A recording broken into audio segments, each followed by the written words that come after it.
Hello and welcome to the Your Choice, Your Way, Roots and Routines Year 6 to Year 7 School Transition Series, Episode 4. In this extended episode, we are interviewing people who work in the education and mental health arena, supporting young people during school transitioning. They'll be sharing with us how they support young people and their own hints and tips to help you on your way. Let's get straight to it.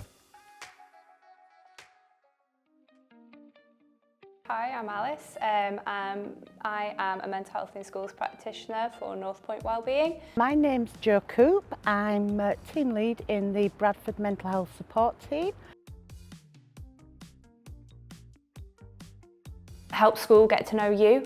So talk to your new school, an adult in your new school about what your worries are, what are you excited about, what are your strengths, what are your weaknesses, and just really help them to understand you as a person. And then ask school what support they can give you to help meet those needs. Think about what will stay the same as well. We know that some things will change and that can feel uncomfortable sometimes. Change can be scary, it can feel uncomfortable for some people, but some things will remain the same.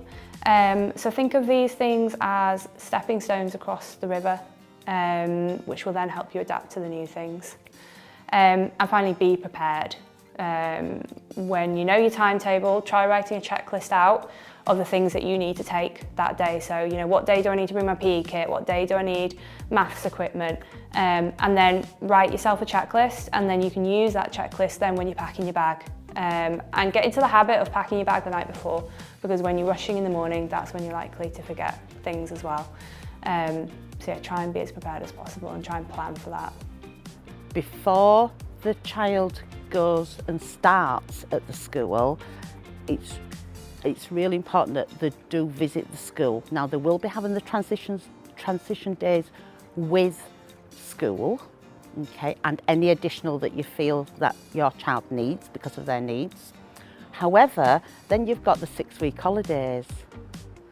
So to have the transition days in, say, July, and then not do anything for 6 weeks, it leaves a gap, and all you're trying to do as a parent is to create a new norm.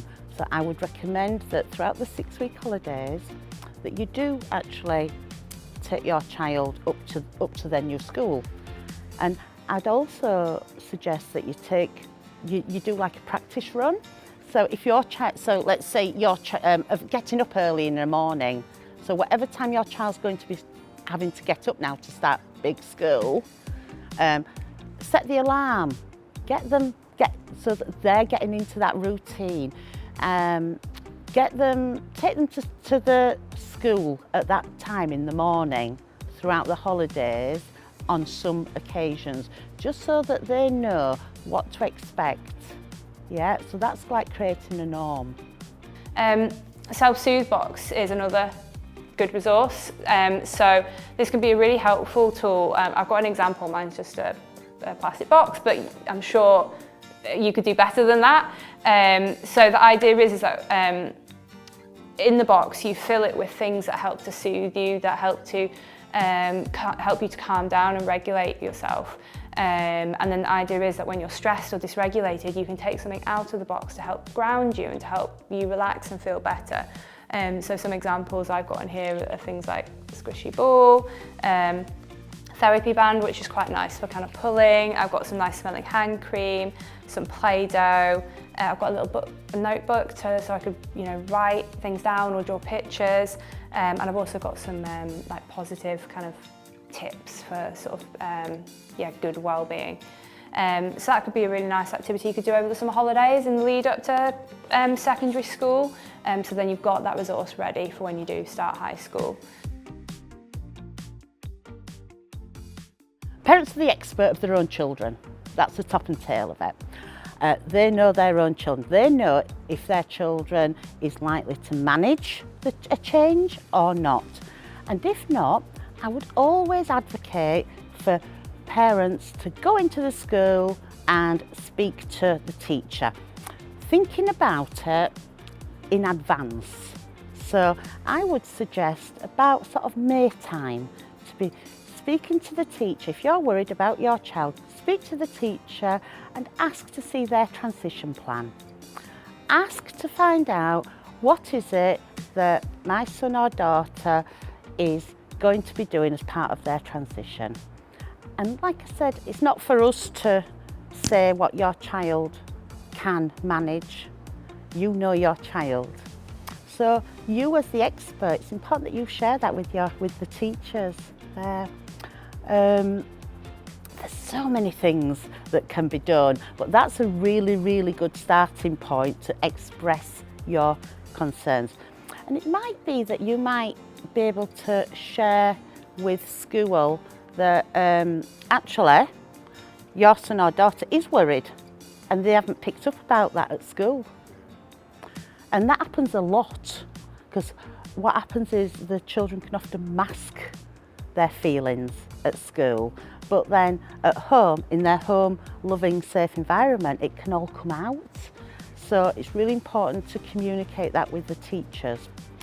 Then if the teachers are aware of that, then they'll be able to put in some extra transitions, basically. And it might be, obviously every school has got a plan in place where they've got to set a transition so that whatever school a child is moving on to, or class is moving on to, a school will do introductions. But not every child is the same. And like I've already said, children that have got neurodiversity difficulties, then they have got extra challenges to face, and it's really important that that's taken into consideration here.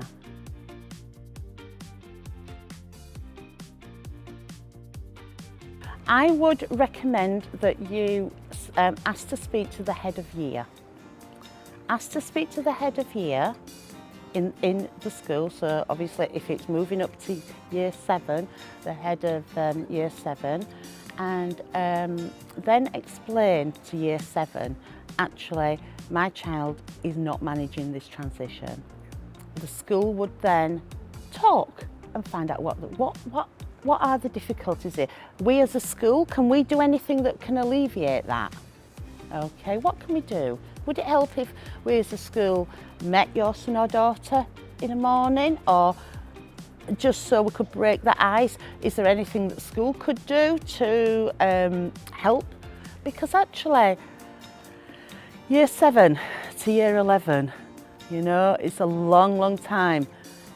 That initial starting point, you need to get it right, and it can be tricky to get it right, but you know, most schools will want to work with the parents to get it where your child feels comfortable.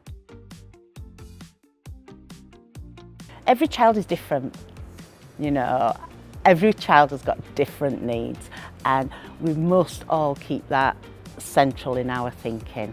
What works for one does not work for another, okay? So one child who's struggling may do better within a group setting with other peers around them. Another child might flourish and open up more on a one-to-one basis. And this is where, again, we go back to the parent, and we ask the parent, we speak to the parents, we get that information from the parents, because, once again, parents are the expert here. So it's about us all working together to try and help children through this tricky time. And it is a tricky time, but it can also be an exciting time. So for children to make new friends, especially when they're moving up, meeting new people. But it's just important that that transition is done right. We're back. That was super interesting. I took a lot from that episode. What are your thoughts, Femi? The self-soothe box is a great idea and a fun activity in itself, putting little things together that can make your day a little easier to manage. I agree, Femi. It's a top tip. Well, that brings us to the end of this episode. Thank you for watching. Please move on to episode 5. Bye for now.